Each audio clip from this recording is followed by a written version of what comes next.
Guys, you are watching pharmacy Tayyab official YouTube channel. I am pharmacist Tayyab. तो आप देख रहे हैं ये first semester of doctor of pharmacy series physiology pharmacy है। टॉप ब्रेन ने हमें जो सिलेबस दिया आपके फर्स्ट सेमेस्टर के लिए, उसके अंदर 7 चैप्टर और आपका जो ये है ये नाचीज उस्ताद अल मारूफ तैयब ऑफिशियल यूट्यूब चैनल वाला 7 ही लेक्चर के अंदर आपको पढ़ाने जा रहा है। बड़ा औखा काम है ये, वैसे ये सब्जेक्ट बड़ा ही औखा है, लेकिन क्योंकि आपके पेपर सर पे हैं, मुझे पता है कि 1-2 वीक्स के अंदर आपके पेपर होने वाले हैं। और सारी बात है, जब आपको शॉर्ट कंटेंट मिलेगा तो आप उसको ज़्यादा अच्छे यूज़ कर सकते हैं। शॉर्ट क्लिप आपके सामने मैंने चला दिया, चैप्टर को डिवाइड कर दिया, उनके टाइटल्स आपके सामने लिख दिए हैं। और खुशखबरी की बात, जैसे कि आपको पिछले लेक्चर्स के अंदर भी देखते हुए आ रहे हैं कि बुक ऑलरेडी वेबसाइट पे मेरी भी अवेलेबल है। मैंने खुद लिखी है, तकरीबन 300-350 या 400 पेजेस पे ये मुश्तमिल है। Different diagrams, comparative tables, integration, pathway, एक स्टेप पे समझाया। बार बार जो है वो जो कॉन्सेप्ट को दोबारा बार बार जो है इसके अंदर लिखा गया एक कंप्रिहेंसिव वे, फिर शॉर्ट फॉर्म में, फिर जो है वो टेबल्स बना के, फिर जो है वो एमसीक्यूज,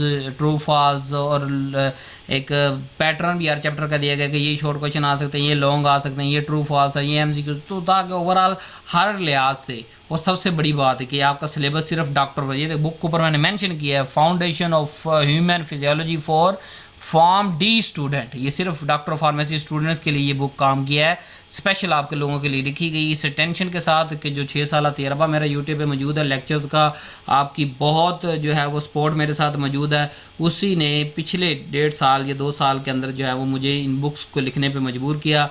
क्योंकि जब भी आप बच्चे मेरे से रब्ता करते थे कि सर आप हमें कंटेंट शेयर कर दे, कंटेंट शेयर कर दे, कंटेंट, अब स्लाइड के ऊपर तो इतना कंटेंट होता नहीं था कि जो मैं शेयर कर सकता था आपके साथ। तो वो तो मैं बस बैठता हूँ, टाइप करता चला जा रहा था और स्लाइड बन के सामने आ जाती है और पढ़ाता हूँ। आपको पता है ज़्यादातर बातें तो वही बता रहा हूँ जो स्लाइड पे मौजूद ही नहीं होती। स्लाइड सिर्फ टच देने के लिए, ताकि कोई भी टॉपिक, कोई भी टर्म जो है वो रह ना जाए, याद आने के दौर पे होती है। इसलिए फिर उस 1.5 साल पहले ये सफ़र शुरू हुआ था और आज अल्हम्दुलिल्लाह ये सफ़र कंप्लीट हो चुका है। 2 से 3 दफ़ा बुक्स जो है वो रिवाइज़ हो चुकी हैं। पहले पिछले साल जो बुक्स लिखी गई थी वो पुराने सिलेबस के मुताबिक थी, अब इनको न्यू सिलेबस के मुताबिक अरेंज कर दिया गया है। नए टॉपिक्स जो इंक्लूड हुए हैं उनके बारे में डिटेल इन्फॉर्मेशन दे दी गई है। ख़ुद भी यूज़ करें जो है वो इन लिंक्स को जो है वो अपने टीचर्स के साथ भी शेयर करें, ताकि वो भी इनसे फ़ायदा उठा सकें और आपको इस लेक्चर के रिलेटेड गाइड। तो हम लेक्चर नंबर 3 पढ़ने जा रहे हैं। बगैर किसी देरी के गपशप लगाए बगैर हम स्टार्ट करते हैं। सेंट्रल नर्वस सिस्टम क्या होता है? टॉप ब्रेन ने जो हमें दिया है, उन्होंने कहा जी सेंट्रल नर्वस सिस्टम आपको आना चाहिए, फिजियोलॉजी, एनाटॉमी आनी चाहिए ब्रेन की, स्पाइनल कॉर्ड की, ब्लड ब्रेन बैरियर मेरी already top rated video blood brain barrier की वायरल हुई है, वो भी आप देख सकते हैं। आई थिंक 2-3 साल पहले डाली थी। तो ब्लड ब्रेन बैरियर पे आज भी बात करेंगे, तसल्ली से बात करेंगे। फिर सेरेब्रो स्पाइनल फ्लूइड का फंक्शन के बारे में बात करेंगे और फिर यहाँ एक जो यूनिक उन्होंने स्लीप की टाइप दी है इसके बारे में बात करेंगे। तो आज के लेक्चर पढ़ने के बाद किस चीज़ के काबिल हो जाएंगे? आप इस चीज़ के काबिल हो जाएंगे कि आप ब्रेन और स्पाइनल कॉर्ड की फिजियोलॉजी सोते हुए भी बता सकेंगे। आप स्ट्रक्चर और फंक्शन जो ब्लड ब्रेन बैरियर के होते हैं उनको अच्छे से समझ सकेंगे और उनको आगे जब फार्माकोलॉजी आपको पढ़ाऊंगा या फार्माकोथेरेपी पढ़ाऊंगा उसके अंदर आप यूज़ कर सकेंगे। उसके अलावा जो है वो सेरेब्रो स्पाइनल फ्लूइड का फंक्शन और वो फॉर्मेशन कैसे होती है वो भी आपको आज के लेक्चर के अंदर हम कवर करेंगे। फिर स्लीप की बहुत सारी मुख्तलिफ जो किस्में हैं उनको देखेंगे और फिजियोलॉजिकल इंपॉर्टेंट देखेंगे कि कौन सा साइकिल है, कौन सा क्या है और कौन से फेस होते हैं स्लीप के। ये बड़ा इंपॉर्टेंट टॉपिक है और थोड़ा सा न्यू टच दिया गया इस सिलेबस के अंदर, तो इसको भी कवर करेंगे। देखिए सीरीज़ का मकसद क्या है कि आपका अपडेटेड सिलेबस के मुताबिक अपडेटेड लेक्चर्स आपके पेश खिदमत है। स्टार्ट करते हैं जी। What is the central nervous system? सादी सी ज़बान के अंदर 9वीं 10वीं में पढ़ते आ रहे हैं।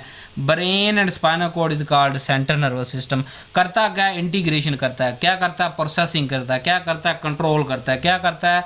सेंटर कमांड बॉडी है हमारी पूरी बॉडी को कंट्रोल कर होता है। अब एक फार्म डी स्टूडेंट को पढ़ने की क्या ज़रूरत है जी? क्योंकि बहुत सारी जो साइको एक्टिव ड्रग्स हैं वो सेंट्रल नर्वस सिस्टम पे डायरेक्ट अटैक करती हैं और उस पर वर्क करती हैं। तो जब हमें सेंट्रल नर्वस सिस्टम का पता होगा, या सीएनएस का लफ्ज़ में इस्तेमाल कर लेते हो, सेंट्रल नर्वस सिस्टम सीएनएस पे एक्ट करेंगी ड्रग, हमें सीएनएस का पता होगा तो हम उन ड्रग को पढ़ सकेंगे।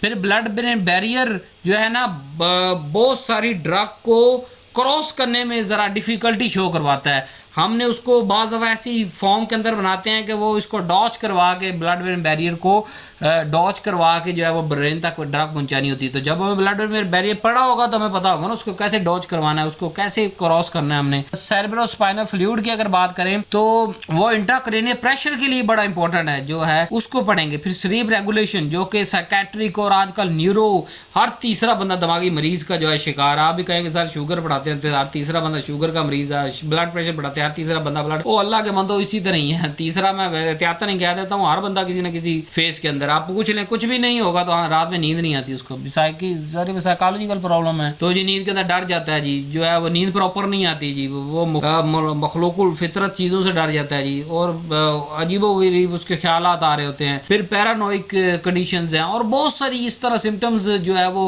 जो सिर्फ होती तो नर्वस सिस्टम के कुछ डिसऑर्डर्स की वजह से है, लेकिन हम उसको बाज़ दफ़ा कहीं और लिंक कर रहे होते हैं। तो हमें सेंट्रल साइंटिफिक रहना है, सेंट्रल नर्वस सिस्टम पढ़ना है और इसी के साथ लिंक करना है। तो फंक्शन जैसे मैं स्लाइड के ऊपर लिखे कि इंटीग्रेट करता है, या इंटीग्रेट का मतलब प्रोसेस करता है किसको, सेंसरी इन्फॉर्मेशन, जो सेंसरी रिसेप्टर पिछले चैप्टर के अंदर पढ़ के आ चुके हैं, उनको जो इन्फॉर्मेशन हमारा ब्रेन तक पहुंचता है उसको ब्रेन प्रोसेस करता है, और फिर वॉलंटरी और इनवॉलंटरी दोनों को कंट्रोल कर रहा है। हम हमारी कुछ बॉडी के अंदर, अच्छा वॉलंटरी और इनवॉलंटरी कहते हैं, बड़े मजेदार होते हैं। दिल आपके कंट्रोल में है? नहीं है, दिल तो खुद चल रहा है, एक खास स्पीड पे चल रहा है, हाँ उसमें अगर कोई डिफेक्ट आ रहा है तो it is called involuntary action, जो हमारे कंट्रोल के अंदर नहीं है। अगर दिल हमारे कंट्रोल में होता तो लोग क्या करते हैं, अपने दिल की धड़कन रोक के खुदकुशी करते, किसी केमिकल की जरूरत ही ना पड़ती, किसी चीज की जरूरत ही ना पड़ती, ब्रेन को बंद कर लेते। तो बहुत सारे ऐसे काम जो हमारे कंट्रोल के अंदर कुदरत ने नहीं रखे ताकि हम उसका कुछ गलत इस्तेमाल ना कर सके, उनको कहते हैं इनवॉलंटरी। जो हमारे कंट्रोल, वॉलंटरी जो हम अपनी मर्जी से भी, जैसे मसल मूवमेंट करनी है तो किस तरह करनी है, वो दिमाग के साथ कोऑर्डिनेट करके और जो है वो उसको कंट्रोल कर लेते हैं। और ओवरऑल पूरे बॉडी का होमोस्टेसिस, जो इंटरनल इन्वायरमेंट है बॉडी का, वो फ्लूइड के हवाले से है, वो टेम्परेचर के हवाले से है, वो हार्मोनल के प्रोडक्शन के हवाले से है, वो कुछ डिजीज हो गई है तो उसको मैनेजमेंट के हवाले से है, उसको ओवरऑल सारा बॉडी का जो है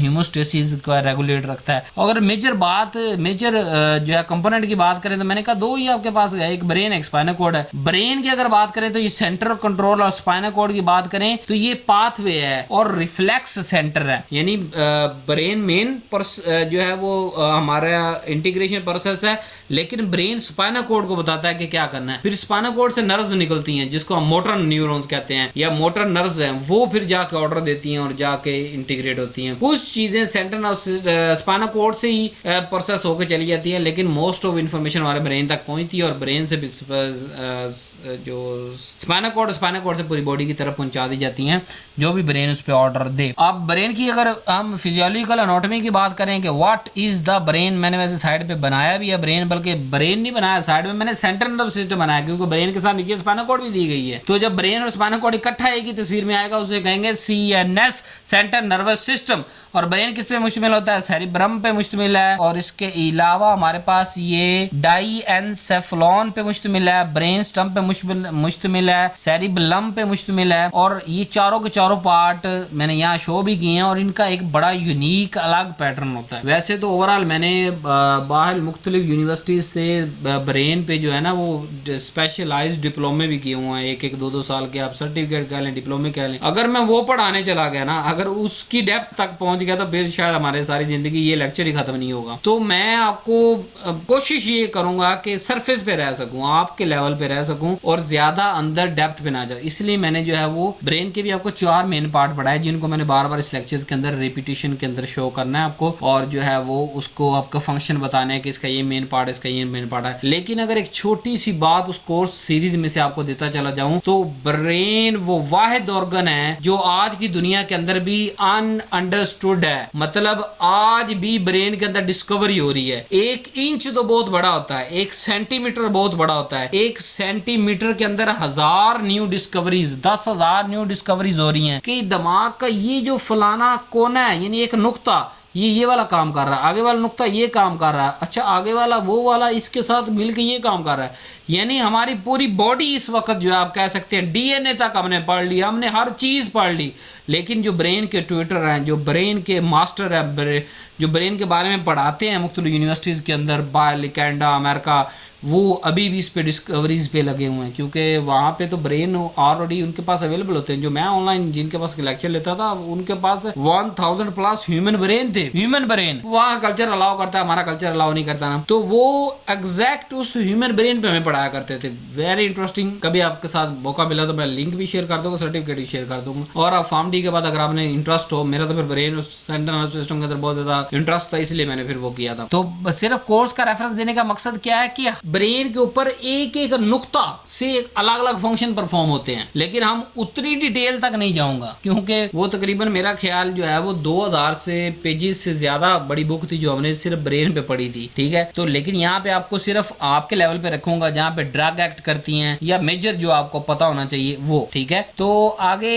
कम्प्लेक्सिटी के बारे में बताना चाह रहा था। अब हम वन बाय वन इस पार्ट की बात करते हैं। सबसे पहले आ गया सेरिब्रम। सेरिब्रम क्या है? ये लार्जेस्ट पार्ट है, मोस्ट डेवलप्ड ब्रेन का पार्ट है और ये ऑक्यूपाई करता है superior portion of cranial cavity और रिस्पॉन्सिबल होता है बहुत ही हैवी प्रोसेस करने के लिए जो बहुत ही कॉम्प्लिकेटेड होते हैं। इसके आगे क्या होते हैं कि दो सेरिब्रल हेमिस्फीयर होते हैं। सेरिब्रल कोर्टेक्स होता है जिसको हम आउटर ग्रे मैटर कहते हैं, व्हाइट मैटर होता है जो इनर फाइबर ट्रैक है और बेसल न्यूक्लाई होती है। दो हेमिस्फीयर जो कनेक्टेड होते हैं वो होते हैं कॉर्पस कोलोसम के साथ और ये कम्युनिकेट कर रहे होते हैं दोनों हेमिस्फीयर एक सेरिब्रम के आपस के अंदर। अगर लूप की और डिटेल के अंदर बात की जाए, each hemisphere is divided into 4 major lobes based on anatomical landmark and functional specific. के टोटल सेरिब्रम के हमने 4 आगे लूप बनाए हैं। किस बुनियाद पे? फंक्शन की बुनियाद। पहला है फ्रंटल लूप, दूसरा है पेरिटल लूप, तीसरा टेम्पोरल लूप, चौथा ओसिपिटल लूप। इसको थोड़ा डिटेल के साथ पढ़ते हैं। फ्रंटल लूप क्या करता है? ये लोकेटेड होता है एंटीरियरली और बिहाइंड द फोरहेड। फंक्शन इसका क्या होता है? ये वॉलंटरी मोटर कंट्रोल करता है, planning, reasoning, decision making, personality development, behaviour development, speech production. ये सारे कितने कॉम्प्लिकेटेड फिनोमेना होते हैं ना। जब इंसान बोल रहा है, स्पीच कर रहा है, उसके अंदर गेस्चर भी देने हैं, हाथ भी हिलाने हैं, आपने वर्ड भी जो है जनरेट करने होते हैं। चाहे रट्टा ही लगाया हुआ तो वो ब्रेन के अंदर महफूज है ना, वर्ड दर वर्ड, लाइन दर लाइन। तो जो हाईली, इसलिए मैंने कहा कि सेरिब्रम एक हाईली इंटीग्रेटेड प्रोसेस करने वाला ब्रेन का पार्ट है जी। प्राइमरी जो मोटर कॉर्टेक्स है वो फ्रंटल लोब के अंदर होता है और कंट्रोल वॉलंटरी स्केलेटल मसल। दूसरा आ गया पेरिटल लोब। पेरिटल लोब ये पोस्टीरियर होता है टू द फ्रंटल लोब और इसका फंक्शन है सेंसरी इंटीग्रेशन, जो सारी की सारी सेंसरी इंफॉर्मेशन आ रही है उसको प्रोसेस करना, और जैसे टच, प्रेशर, पेन, टेम्परेचर, इन सारे के हवाले से, बॉडी का पोस्चर के हवाले से इसको करना। टेम्पोरल लोब की बात करें तो located laterally on each side of brain के दोनों तरफ होता है और ये हियरिंग को, सुनने के अमल को और मेमोरी फॉर्मेशन को, हिप्पोकैम्पस और लैंग्वेज कंप्रीहेंशन को, जो 3 मेन काम टेम्पोरल लोब करता है। अगर ओसिपिटल लोब की बात करें तो विजन प्रोसेस करता है और विजुअली जो स्टिमुला है उसको इंटरप्रेट करता है। फंक्शन और समरी की बात करें, अब थोड़ा सा कंक्लूड कर दूं तो फ्रंटल मैंने आपको पढ़ाया मोटर कंट्रोल और रीजनिंग, पेरिटल पढ़ाया सेंसरी इंटीग्रेशन, टेम्पोरल पढ़ाया हियरिंग और मेमोरी, और ओसिपिटल आपने विजन के हिसाब से याद रखना है। अब अगर थोड़ा सा अंदर घुसे हम के सेरिब्रम के अंदर घुसने पर हमें पता चलेगा कि 2 तरह के मैटर है, ग्रे मैटर, एक white matter. Grey matter outer cortex है, न्यूरोनल सेल बॉडीज है, site of information of processing. White matter जो है माइलिनेटेड एक्सोन है, कनेक्ट डिफरेंट कॉर्टिकल एरिया और connect the cortex with the central lobe के साथ ये कनेक्ट कर रहा होता है। यहाँ पे जैसे ये मैंने कहा आपको स्लाइड क्या क्या लिखा है, लार्जेस्ट पार्ट है ब्रेन का। फंक्शन की बात करें, conscious, intelligence, memory, voluntary control, sensory, और अगर फंक्शनल की बात करें सेरिब्रल कॉर्टेक्स की, तो जो स्ट्रोक इफेक्ट इन चीजों को, इन एरियाज को जो है इफेक्ट कर रहा होता है जब बॉडी स्ट्रोक के अंदर जाती है। कॉर्टेक्स मोटर कॉर्टेक्स है, सेंसरी कॉर्टेक्स एसोसिएट एरिया है। जो मोटर कॉर्टेक्स है वो वॉलंटरी मूवमेंट को कंट्रोल करता है और सेंसरी कॉर्टेक्स सेंसरी सिग्नल लेता है, एसोसिएटेड थिंकिंग और रीजनिंग को जो है वो कर रहा होता है, प्रोसेस कर रहा होता है। दूसरा पार्ट मैंने आपको पढ़ाया है डाइएनसेफेलॉन। इसका स्ट्रक्चर और फंक्शन की बात करें तो ये थैलेमस और हाइपोथैलेमस पर मुश्तमिल होता है, यानी थैलेमस और हाइपोथैलेमस को इकट्ठा नाम देना तो हम कहते हैं डाइएनसेफेलॉन। थैलेमस क्या करता है? ये सेंसरी रिलाई सेंटर है और हाइपोथैलेमस रेगुलेट करता है temperature, hunger, hormone, autonomic nervous systems को। अब देखिए ये चीजें हमें पता होगी ना, तो फिर ही हम, जब टेम्परेचर बढ़ गया हमें पता है अच्छा हाइपोथैलेमस को रेगुलेट करना पड़ेगा। इस तरह अगर हम आगे ब्रेन स्टेम की बात करें तो मिड ब्रेन, पोन और मेडुला ऑब्लोंगेटा पे बना होता है। अब ब्रेन स्टेम की क्या, किस चीज को कंट्रोल करता है? रेस्पिरेटरी को, हार्ट रेट को, ब्लड प्रेशर को और वाइटल्स जो है हमारे बॉडी के, उसके सर्वाइवल को काम करता है। अब अगला पार्ट है सेरिबेलम। सेरिबेलम की अगर बात करें तो सेरिबेलम ये लोकेटेड होता है पोस्टीरियर और interior to the cerebellum beneath the occipital lobe, also smaller than cerebellum, कि उससे छोटा। सबसे बड़ा पार्ट तो सेरिबेलम है ना, उससे ये छोटा है और वेरी डेंसिटी होती है बहुत ज्यादा हाई इसके अंदर न्यूरॉन की। और ओवरऑल अगर स्ट्रक्चर ओवरव्यू देखें तो इसके अंदर भी 2 हेमिस्फीयर होते हैं, सेंट्रल स्ट्रक्चर कॉल्ड वर्मिस, और सेरिब्रल कॉर्टेक्स की अगर बात करें तो आउटर ग्रे मैटर है और डीप सेरिब्रल न्यूक्लाई है। फंक्शन की बात करें तो cerebellum does not initiate the movement, instead it coordinate, ये यानी कि कोई भी चीज इनिशिएट नहीं कर रहा होता, कोऑर्डिनेट करता है वॉलंटरी मूवमेंट को। पोस्चर हमारा कंट्रोल करके रखता है, हमारा बैलेंस को ओवरऑल रेगुलेट रखता है, मसल्स टून को रेगुलेट करता है, स्मूथ और जो प्रिसाइज मोटर एक्टिविटीज को ओवरऑल कंट्रोल करता है। और जो मैकेनिज्म ऑफ कोऑर्डिनेशन है वो क्या है कि सेरिबेलम रिसीव करता है इनपुट मोटर कॉर्टेक्स से, सेंसरी रिसेप्टर से और वेस्टिबुलर सिस्टम से, और इसको प्रोसेस करके कनेक्ट करता है सिग्नल्स को मोटर पाथवे की तरफ और वहां से उसको सिग्नल भेज देता है। अब यहाँ पे थोड़ा सा मैं अगर दोबारा आपको पढ़ाने के लिए बता दूं, सेरिब्रम CEREBRUM ये इनिशिएट करता है वॉलंटरी एक्शन और हाईली थिंकिंग प्रोसेस को, बहुत ज्यादा कॉम्प्लेक्स प्रोसेस। सेरिबेलम LLUM ये रिफाइन और कोऑर्डिनेट मूवमेंट करवा रहा होता है, सेंसरी ले रहा होता है, मोटर दे रहा होता है। ब्रेन स्टेम की बात करें तो ये वाइटल ऑटोनोमस जो फंक्शन है उनको देख रहा होता है। यानी अगर और एग्जांपल की हम बात करें तो वॉलंटरी मूवमेंट जो है शुरू कहां से होती है, सेरिब्रम से, और उसको रिफाइन कर रहा होता है सेरिबेलम, और ट्रांसमिट हो रहे होते हैं ब्रेन स्टेम के थ्रू स्पाइनल कॉर्ड की तरफ जो है ट्रांसमिट हो जाती हैं। अब आगे हम स्पाइनल कॉर्ड की एनाटॉमी की बात करते हैं कि फिजियोलॉजी एनाटॉमी, फिजियोलॉजी का एनाटॉमी क्या है स्पाइनल कॉर्ड की। तो स्पाइनल कॉर्ड लंबी होती है, सिलेंड्रिकल इन नेचर है, नर्वस टिश्यू से बनी हुई है, और ये मेन जो है communication pathway between brain and rest of body, और बोथ कंडक्शन पाथवे और इंडिपेंडेंट रिफ्लेक्स सेंटर को कनेक्ट करता है, allow the rapid and coordinated response. General structure की अगर ओवरऑल बात करें तो ये स्पाइनल कॉर्ड एक्सटेंड करता है मेडुला ऑब्लिंगोटा से at the base of brain, brain के बेस पे मौजूद होता है, continue to downward through the vertical canal के अंदर नीचे जा रहा होता है, और terminal approximately at the level of upper lumbar vertebra तक पहुंचा होता है। It is surrounded and protected by vertebral column और it is covered by protective membrane. अगर सेगमेंट की बात करें तो इसको हमने जो है पूरे जो स्पाइनल कॉर्ड है इनको 5 हिस्सों के अंदर हमने डिवाइड किया हुआ है। एक हमारे पास सर्विकल, थोरैसिक, लंबर, सैक्रल, कोसाइजल, और हर सेगमेंट जो है वो राइज होता है और to a pair of spinal nerves. अच्छा, अब अगर हम अगर ट्रांसफर क्रॉस सेक्शन देखें स्पाइनल कॉर्ड का तो हमें दो मुख्तलिफ चीजें नजर आएंगी। ग्रे मैटर नजर आएगा इनर साइड और व्हाइट मैटर आउटर साइड नजर आएगा। जो ग्रे मैटर इनर रीजन में नजर आएगा वो क्या होता है कि ग्रे मैटर वो एच शेप का होगा, अंदर एच शेप का या बटरफ्लाई शेप का होता है, और मेनली कंसिस्ट होता है न्यूरोनल सेल बॉडीज पे, डेंड्रिकल्स, इंटरन्यूरॉन्स और अनमाइलिनेटेड फाइबर्स पर। और अगर इनकी डिवीजन की ग्रे मैटर की बात करें तो इसके अंदर एंटीरियर वेंट्रल हॉर्न यानी contain the motor neuron cell bodies responsible for outgoing motor signals. Posterior horn की अगर बात करें तो उसके अंदर सेंसरी इनपुट लेता है और सेंसरी जो है वो इनकमिंग सिग्नल्स को प्रोसेस कर रहा होता है। लेटरल हॉर्न की बात करें तो वो ऑटोनॉमिक न्यूरॉन्स को कोऑर्डिनेट कर रहा होता है। यानी ग्रे मैटर साइट है जहां पे ये सारा प्रोग्रेस जो इंटीग्रेशन या प्रोसेसिंग हो रही होती है। व्हाइट मैटर की अगर बात करें तो व्हाइट मैटर सराउंड हो रहा होता है ग्रे मैटर से, प्राइमरली कंसिस्ट होता है माइलिनेटेड एक्सोन होते हैं, ascending sensory track, descending motor track, और इसको 3 कॉलम के अंदर डिवाइड किया जाता है, anterior column, lateral, posterior column. और जो असेंडिंग सेंसरी ट्रैक की अगर बात करें तो ये ट्रैक करता है टच को, टेम्परेचर को, पेन को, प्रोप्रियोसेप्शन को। और डिसेंडिंग मोटर ट्रैक की बात करें तो ये ट्रांसमिट करता है impulse from brain to muscle. These track regulate the voluntary and involuntary movement. External feature की बात करें तो spinal cord has a anterior median fixture, posterior median sulcus, dorsal root and ventral root. The dorsal and ventral root unite to form a spinal cord. अब अगर function की बात कर लें स्पाइनल कॉर्ड के फंक्शन, 2 मेन फंक्शन होते हैं, दोनों आपने याद रखना है। पहला कनेक्शन पाथवे कि सारी चीजों को कनेक्ट कर रहा है, दूसरा रिफ्लेक्स सेंटर फंक्शन है। कंडक्शन पाथवे की अगर बात करें तो ब्रेन और पेरिफेरी ऑर्गन जो है वो उसको लिंक कर रहा होता है, यानी कि सेंसरी रिसेप्टर और मोटर इफेक्टर को कनेक्ट कर रहा होता है। एक्चुअली होता क्या, सेंसरी पार्ट की अगर बात करें तो सेंसरी न्यूरॉन से इंफॉर्मेशन आती है स्पाइनल कॉर्ड तक, स्पाइनल कॉर्ड देता है ब्रेन को, ब्रेन फिर जो है वो मोटर पाथवे के जरिए स्पाइनल कॉर्ड को देता है, और फिर वो स्पाइनल कॉर्ड मोटर न्यूरॉन से मसल और ग्लैंड की तरफ चला जाता है, और ये बाई डायरेक्शनल कंडक्शन इंश्योर कर रहा होता है। देखिए ऊपर भी ब्रेन तक भी लेके जा रहा है और ब्रेन से वापस मोटर न्यूरॉन के थ्रू जो है वो लेके जा रहा है। दूसरा होता है रिफ्लेक्स सेंटर फंक्शन कि spinal cord can form a certain response independent, brain के बगैर भी काम कर रहा होता है। कैसे ये, और ये हमारे पास रैपिड प्रोटेक्टिव रिएक्शन सिर्फ दे रहा होता है।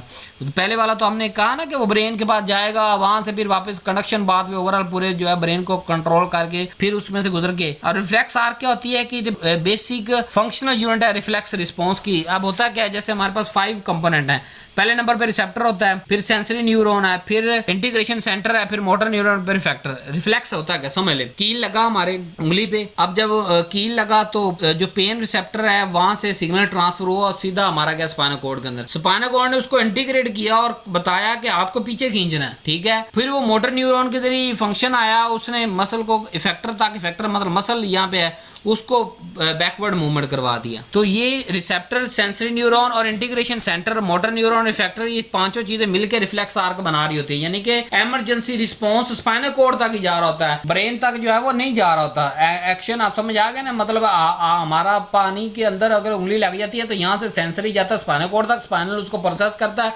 प्रोसेस करके इफेक्टर को कहता है कि उंगली वापस खींच लो, फिर उंगली वापस आ जाती है। This is called the reflex arc. दो मिसालें दे दी ताकि रिफ्लेक्स आर्क आपको याद रहे।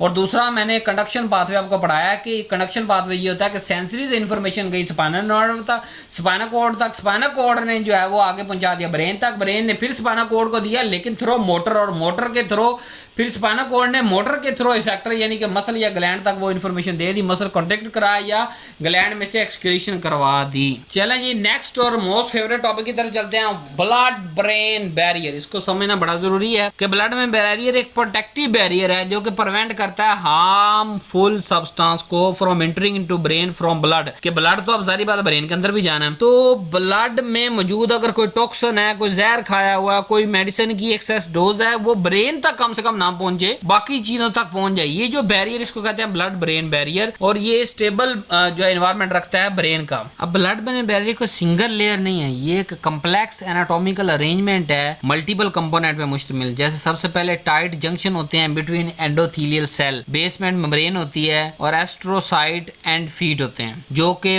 टॉक्सिन को एंट्री होने से रोकते हैं। मेन फंक्शन इसका क्या होता है कि ये ब्रेन के अंदर टॉक्सिन नहीं जाने देते, और दूसरी सारी ट्रांसपोर्ट यही देख रहे होते हैं, इसलिए तो टॉक्सिन को नहीं गुजरने देते, और ओवरऑल केमिकल स्टेबिलिटी भी ये मेंटेन रखते हैं। जैसे किसको गुजरने, ऑक्सीजन को गुजरने देते हैं, कार्बन डाइऑक्साइड को गुजरने देते हैं, लिपिड सोलुबल ड्रग को गुजरने देते हैं। अब जो कंपोनेंट हमने पहले पढ़ा कि tight junction between endothelial capillaries, तो brain capillaries differs significantly from capillaries to other. Brain के अंदर जो कैपिलरीज होती है वो दूसरी बॉडी से कैपिलरीज मुख्तलिफ होती है। कैसे? यहाँ जो एंडोथेलियल सेल है ये टाइटली सील्ड होते हैं, यानी इनके अंदर से कोई चीज गुजर नहीं सकती, लार्ज इंट्रासेलुलर गैप्स नहीं होते, मिनिमम पिनोसाइटोसिस एक्टिविटी यहाँ पे हो रही होती है, और कंटिन्यूस बेसमेंट मेम्ब्रेन भी, अंदर टाइट जंक्शन भी है, सेल के साथ सेल भी जुड़ा हुआ, बाहर भी एक मेम्ब्रेन मौजूद है, यानी डबल लेयर है। कि मतलब ये नहीं कि फौरन से क्रॉस कर, जैसे आम कैपिलरीज के अंदर क्या होता है, ब्लड के अंदर जो चीज मौजूद है वो कैपिलरीज से क्रॉस करके किसी भी मसल तक पहुंच सकती है, लेकिन यहाँ पे एंडोथेलियल टाइट जंक्शन होने की वजह से प्लस बाहर में मेम्ब्रेन भी मौजूद है, उनकी वजह से क्या होता है कि कोई भी चीज जो है वो क्रॉस नहीं हो पाती, सिर्फ पिनोसाइटोटिक एक्टिविटी बहुत मिनिमम हो जाती है यहाँ पे। अब टाइट जंक्शन क्या है? टाइट जंक्शन कनेक्ट यानी कि एंडोथेलियल सेल एक दूसरे के साथ कनेक्ट होते हैं जो कि पैरासेलुलर यानी एक सेल से दूसरे सेल तक डिफ्यूजन को रोकते हैं, force substance to pass through cell membrane rather than between the cells. कि इनकी कोशिश ये होती है कि सेल मेम्ब्रेन से गुजर के जाए जो भी जाए,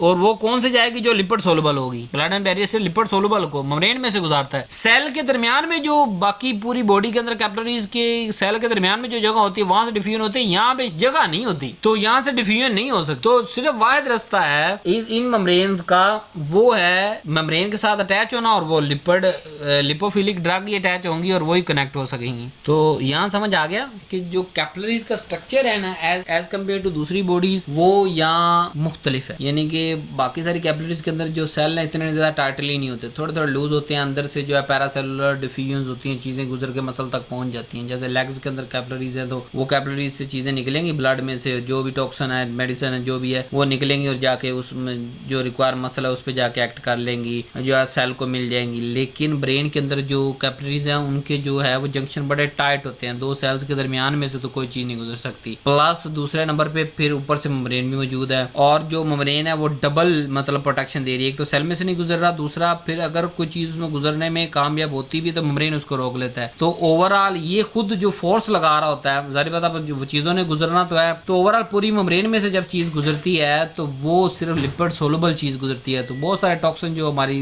वर्ल्ड के अंदर पाए जाते हैं वो लिपिड सोलुबल नहीं होते, इसलिए वो ब्रेन तक नहीं पहुंचते। और खुदा ना खास्ता कोई ऐसा टॉक्सिक मौजूद हो जो लिपिड लविंग हो तो वो ब्लड में बैरियर क्रॉस कर जाएगा और विद इन 9 मिनट जो है वो इसको चेंज कर देगा। क्लिनिकल इंपॉर्टेंट की बात करें, क्योंकि यहाँ एंट्री बड़ी मिनिमल है, जैसे कि कुछ एंटीबायोटिक उनका लिमिटेड पेनिट्रेशन होता है, सिर्फ लिपिड सोलुबल ड्रग यहाँ से क्रॉस कर रही होती हैं और ड्रग डिजाइन के लिए बड़ा इंपॉर्टेंट होता है। तो ओवरऑल ये हमारे पास ब्लड में बैरियर बड़ा ही इंपॉर्टेंट और एसेंशियल एक बैरियर है, जो कि ब्रेन को ना सिर्फ टॉक्सिन्स बल्कि एक्स्ट्रा जो चीजें मौजूद होती है ब्लड के अंदर वो भी ब्रेन के अंदर जाने से रोकता है। नेक्स्ट आ गया हमारे पास topic cerebrospinal fluid. Cerebrospinal fluid क्या है? ये क्लियर फ्लूइड होता है जो कि ब्रेन और स्पाइनल कॉर्ड के गिर्द मौजूद होता है, यानी पूरा का पूरा सेंट्रल नर्वस सिस्टम इस फ्लूइड के अंदर डूबा हुआ होता है और ये कोरॉइड प्लेक्सिस इस फ्लूइड को बना रहे होते हैं। इसका टोटल वॉल्यूम जो है ना 150 ml होता है और प्रोडक्शन रेट जो है वो 500 ml पर डे होता है। प्रोडक्शन रेट जो है वो यानी पर डेली 500 ml पर डे बन रहा होता है और ओवरऑल 150 ml जो है वो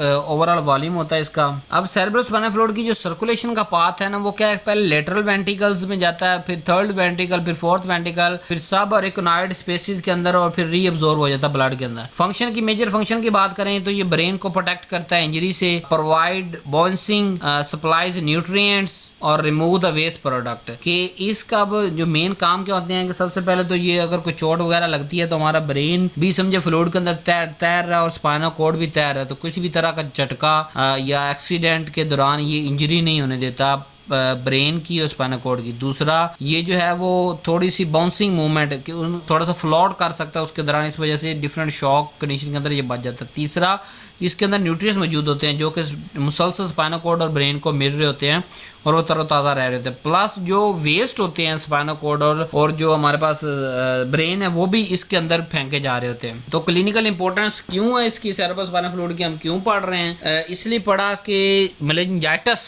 जो होती है इन्फ्लेमेशन ऑफ ब्रेन इन्फेक्शन जो है उसके दौरान उसको डायग्नोज करने के लिए हम जो है वो सेरेब्रोस्पाइनल फ्लूइड का यूज करते हैं और डिफरेंट जो न्यूरोलॉजिकल डिजीज होती हैं उनको मालूम करने के लिए भी सेरेब्रोस्पाइनल फ्लूइड का जो हम जो है वो यूज करते हैं और इसको हम लंबर पंक्चर के थ्रू बाहर भी निकाल सकते हैं और इसका डायग्नोज कर सकते हैं डिपेंडिंग ऑन जो भी चीजें इसके अंदर मौजूद हैं। अच्छा, जहां तक फंक्शन की बात करें, एक तो मैंने आपको प्रोटेक्शन का बता दिया, दूसरा न्यूट्रिएंट यानी ग्लूकोज, इलेक्ट्रोलाइट और एसेंशियल न्यूट्रिएंट्स जो है वो प्राइमरली जो है वो ब्लड से आ रहे होते हैं, फिर वो सेंट्रल जो सेरेब्रोस्पाइनल फ्लूइड है ये इसको मेंटेन करता है एक्स्ट्रा सेलुलर एनवायरनमेंट के तौर पे, और वेस्ट रिमूवर ये मेटाबॉलिकल बाय प्रोडक्ट ले लेता है, सेलुलर वेस्ट ले लेता है, एक्सेस न्यूरोट्रांसमीटर्स जो ले लेता है। मेंटेनेंस की बात करें इंट्राक्रैनियल प्रेशर की, the cranial activity contain the brain tissue blood. Cerebrospinal fluid जो है ना इंट्राक्रैनियल प्रेशर के लिए भी जरूरी होता है, यानी इंट्राक्रैनियल प्रेशर। अब cranial activity cavity cranial cavity के अंदर क्या चीज ब्लड ब्रेन टिश्यू होता है, ब्लड होता है, सेरेब्रोस्पाइनल फ्लूइड होता है। तो इस जो क्रेनियल कैविटी है इसके अंदर मौजूद जो ब्रेन टिश्यू ब्लड और सेरेब्रोस्पाइनल फ्लूइड इन सब के लिए इंट्राक्रैनियल प्रेशर जो है सेरेब्रोस्पाइनल फ्लूइड कंट्रीब्यूट कर रहा होता है, वो स्टेबल रखता है ताकि ब्रेन परफ्यूजन प्रॉपर हो सके और प्रेशर फ्लक्चुएशन से अवॉइड कर सकें। अगर कंपोजिशन की बात करें सेरेब्रोस्पाइनल फ्लूइड की तो ये स्लाइटली मुख्तलिफ होती है प्लाज्मा से। इसके अंदर प्रोटीन कंटेंट बड़ा कम होता है, पोटाशियम कंसंट्रेशन कम होती है, सोडियम की मिकदार कोई थोड़ी सी प्लाज्मा से ज्यादा होती है, क्लियर और ये कलर लेस होता है। अब जो लास्ट टॉपिक था स्लीप, स्लीप क्या होता है? स्लीप एक रिवर्सिबल स्टेट है of unconsciousness with reduce response to the external stimuli and essential for normal brain function. कि स्लीप हमारे पास क्या है कि ये रिवर्सिबल स्टेज है अनकॉन्शियस, कि हम थोड़ी देर के लिए बेहोश होते हैं लेकिन रिवर्स हो सकती है, और रिड्यूस रिस्पॉन्स बड़ा रिड्यूस हो जाता है एक्सटर्नल स्टिमुलस की। जो चीज़ें इर्द गिर्द हमारे मौजूद होती हैं या स्टिमुलस मौजूद होते हैं उनको हम इतना रिस्पॉन्ड नहीं कर रहे होते इस कंडीशन के अंदर, उस कंडीशन को कहते हैं स्लीप। ये नॉर्मल ब्रेन फंक्शन के लिए हमारे पास बड़ी ही जरूरी होती है, ठीक है। और दो तरह की हम स्लीप कहते हैं, एक होता है non rapid eye movement sleep और रैपिड आई मूवमेंट स्लीप। उसी की बुनियाद पे से नॉन REM यानी कि non rapid eye movement sleep और REM rapid eye movement sleep. तो ओवरऑल स्लीप आर्किटेक्चर की अगर कि एक टिपिकल जो स्लीप साइकिल होता है वो 90 मिनट तक रहता है, जिसके अंदर सबसे पहले non rapid eye movement sleep हो रही होती है, फिर जो है progress into the rapid eye movement sleep, sleep, और फिर 4 से 6 टाइम जो है वो ये रिपीट होता है ड्यूरिंग नाइट, यानी कि 90 मिनट के 6 दफ़ा हम इस तरह साइकिल लेते हैं टोटल पूरी रात के अंदर। शुरू कहाँ से होता है? Non rapid eye movement sleep से, फिर वो जो है वो रैपिड आई मूवमेंट स्लीप के अंदर एंटर हो जाता है। 90 मिनट में एक साइकिल कंप्लीट, फिर दूसरा साइकिल, फिर तीसरा साइकिल, फिर चौथा साइकिल, फिर पांचवा साइकिल। अब non rapid eye movement sleep की अगर बात करें तो ये रिप्रेजेंट कर रहा होता है majority of total sleep time को, और फिजिकल रेस्ट और रिस्टोरेशन इसके दौरान हो रही होती है। इसकी मुख्तलिफ स्टेजेस होती हैं और जो है लाइट टू डीप स्लीप होती हैं, जैसे स्टेज 1, स्टेज 2, स्टेज 3। स्टेज जो है वो 3 पे डीप स्लीप हो रही होती है। स्टेज 1 की बात करें तो ये लाइट स्लीप है, यानी कि इसके अंदर जो है वो transition between wakefulness and sleep, यानी हम जागने और सोने के मरले के अंदर दाखिल हो रहे होते हैं, और हमारी आईज जो है स्लोली रोलिंग आई मूवमेंट हो रही होती है, हमारी मसल टोन डिक्रीज हो रही होती है, ठीक है। और स्टेज 2 के अंदर क्या होता है? इंटरमीडिएट स्लीप होती है, और ज्यादा रिडक्शन हो जाती है अवेयरनेस की। Sleep cylinder appear in EEG के complex present, body temperature decrease. इसके अंदर स्लीप के अंदर क्या होता है? दूसरी स्टेज के अंदर क्या होता है कि अवेयरनेस और ज्यादा हमारी कम हो जाती है, प्लस बॉडी टेम्परेचर भी थोड़ा सा डिक्रीज हो जाता है। तीसरी जो डीप स्लीप है ये डीपेस्ट स्टेज होता है, और इसके अंदर डेल्टा वेव बड़ी डोमिनेट कर रही होती है, और उठना बड़ा ही मुश्किल होता है तीसरी स्टेज के अंदर। अगर यकदम किसी को उठाओगे तो वो उठना नहीं पाएगा, क्योंकि एक्चुअली ये फिजिकल रिस्टोरेशन के साथ एसोसिएट होती है। तो इस स्टेज के दौरान जो ग्रोथ हार्मोन सेक्रेशन है वो बहुत ज्यादा बढ़ जाती है, टिश्यू रिपेयर बढ़ जाती है, रीजनरेशन अक्कर होती है। अगर फंक्शन की बात करें तो जो non rapid eye movement sleep है, इसका फंक्शन क्या होता है कि physical restoration, energy conservation, immune system support और ग्रोथ एंड रिपेयर प्रोसेस को इस जो है डीप स्लीप के दौरान सारा कुछ हो रहा होता है। जो रैपिड आई मूवमेंट की अगर बात करें तो रैपिड आई मूवमेंट स्लीप जो है वो रैपिड आई मूवमेंट और हाइटेड ब्रेन एक्टिविटी से कैरेक्टराइज किया जा रहा होता है। ये 70 से 90 मिनट होता है आफ्टर स्लीप ऑनसेट। जैसे हमें स्लीप आती है पहले 70 से 90 मिनट के रैपिड आई मूवमेंट की जो है हमें स्लीप आती है। इसके अंदर रैपिड आई मूवमेंट हो रही होती है, ब्रेन एक्टिविटी इंक्रीज हो जाती है, ड्रीमिंग हम ख्वाब की तरफ चले जाते हैं, इर्रेगुलर हार्ट रेट की तरफ चले जाते हैं, और जो इर्रेगुलर रेस्पिरेशन की तरफ चले जाते हैं, स्केलेटल मसल जो है वो स्केलेटल मसल पैरालिसिस की तरफ चले जाते हैं। Despite the relaxation brain is highly active during, इस दौरान जो है वो ब्रेन बड़ा एक्टिव होता है। इसका फंक्शन क्या होता है कि जो ख्वाब आने होते हैं यानी कि ड्रीम आने होते हैं, मेमोरी कंसोलिडेशन, जो सारा दिन का याद किया रटा मारा आपने वो सारा जो स्टोर करना होता है, इमोशनल प्रोसेसिंग जो है वो, और न्यूट्रल नेटवर्क ऑर्गेनाइजेशन वो इसी रैपिड आई मूवमेंट के दौरान हो रही होती है। हमारे मसल रिलैक्स भी इसी के दौरान हो रहे होते हैं। तो दोनों के अलग अलग स्टेज थी, अलग अलग जो है वो उनके कैरेक्टरिस्टिक्स थे। कंपैरिजन कर दूं दोबारा ताकि आपको जो है वो समझ आ सके। Non rapid eye movement sleep के अंदर क्या होता है, ब्रेन एक्टिविटी रिड्यूस हो जाती है, और रैपिड आई मूवमेंट के अंदर थोड़ी सी पहले तेज होती है। और रैपिड आई मूवमेंट के अंदर तेज क्यों होती है? क्योंकि पहले रैपिड आई मूवमेंट ही आ रही होती है। स्लीप का पहला फेज रैपिड आई मूवमेंट, इसके अंदर ब्रेन एक्टिविटी इंक्रीज होती है और आई मूवमेंट थोड़ा रैपिड होती है। मसल टून तकरीबन एब्सेंट हो जाते हैं कि कोई मसल हिल नहीं सकते हमारे, और ड्रीम की तरफ चले जाते हैं। कोग्निटिव प्रोसेसिंग जो है वो सोचने समझने और स्टोरिंग का सारा काम हो रहा होता है। फिर उसके बाद आती है नॉन रैपिड आई मूवमेंट, उसके अंदर ब्रेन एक्टिविटी बड़ी रिड्यूस हो जाती है, आई मूवमेंट मिनिमम हो जाते हैं, मसल टोन रिड्यूस हो जाते हैं, और ड्रीम जो है वो लेस आते हैं, और फिजिकल रिस्टोरेशन स्टार्ट हो जाती है। हार्मोन जो है वो सिक्रीट हो रहे होते हैं, बॉडी रिपेयर हो रही होती है। स्लीप साइकिल पैटर्न की बात करें कि अर्ली स्लीप के अंदर हमें ज्यादा मोर डीप जो है वो non rapid eye movement sleep हो रही होती है, और जब लेटर नाइट में जाते हैं,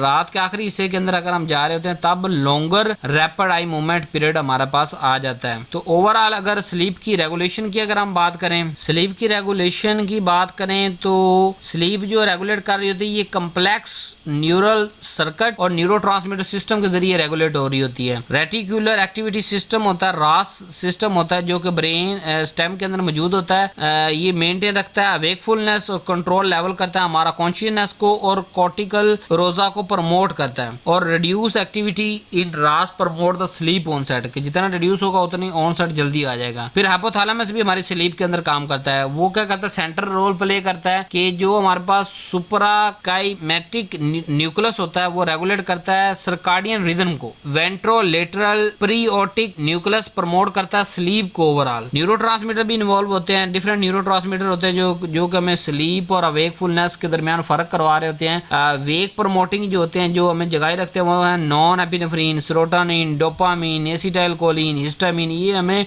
अलर्टनेस की तरफ रखते हैं। हैं, लेकिन स्लीप प्रमोटिंग है वो है गाबा यानी गैमा अमाइनोब्यूटारिक एसिड और मेलाटोनिन। गाबा इनहिबिट करता है वीक प्रमोटिंग सेंटर को, गाबा इनहिबिट करता है वेक जो जागने का जो पूरा उसको जो है सप्रेस कर देता है, और फिर जो है वो मेलाटोनिन रेगुलेट करता है सर्काडियन टाइमिंग को, कि हमारी ओवरऑल स्लीप का। अब सर्काडियन रिदम क्या होता है कि sleep timing influence by body internal biological clock, कि हमारे बॉडी के अंदर एक सर्काडियन रिदम होता है यानी कि बायोलॉजिकल क्लॉक होता है जो कि 24 घंटे को फॉलो कर रहा होता है, कि जब लाइट के दौरान हम सूरज वगैरह के दरमियान जाते हैं तो ये हमारी बॉडी को जगाता है और काम डिफरेंट जो है वो हार्मोन सेक्रेशन और बॉडी टेम्परेचर को थोड़ा सा राइज करता है। लेकिन जैसे ही हम रात की तरफ जाते हैं तो यही सर्काडियन रिदम हमारा स्लो डाउन होके हमारी बॉडी टेम्परेचर को थोड़ा सा गिरा देता है और फिर स्लीप की तरफ हमें ले जाता है, इंड्यूस करवाता है। और दूसरा मेलाटोनिन जो है हमारी बॉडी के अंदर प्रोडक्शन होती है। अगर ओवरऑल आपको फंक्शनल इंटीग्रेशन दूँ स्लीप रेगुलेशन की, जो अवेकफुलनेस है वो रास एक्टिवेशन और कॉर्टिकल स्टिमुलेशन की वजह से होता है। जो स्लीप ऑनसेट था वो विल्पो एक्टिवेशन को होता है और इनहिबिशन ऑफ वेक सेंटर को इनहिबिट करता है स्लीप ऑनसेट के दौरान, और नॉन रैपिड आई मूवमेंट करवाता है। नॉन रैपिड आई मूवमेंट के दौरान क्या होता है कि आहिस्ता सा डीप स्लीप की तरफ हम चले जाते हैं। रैपिड आई मूवमेंट के दौरान क्या होता है, ब्रेन एक्टिव होता है, मसल एटोनिया हो जाता है और साइकिल इस तरह ये रिपीट होता रहता है। Wakefulness, sleep onset, non rapid eye movement और फिर रैपिड आई मूवमेंट। तो अगर क्लिनिकल इंपॉर्टेंस की बात करें कि ये स्लीप इतनी इंपॉर्टेंट क्यों है, क्योंकि स्लीप डिसऑर्डर बहुत सारे हम पढ़ेंगे, जैसे इंसोमिया नींद ना आना, स्लीप अपीनिया, नॉर्कोलेप्सिया। इनके लिए हम जो ड्रग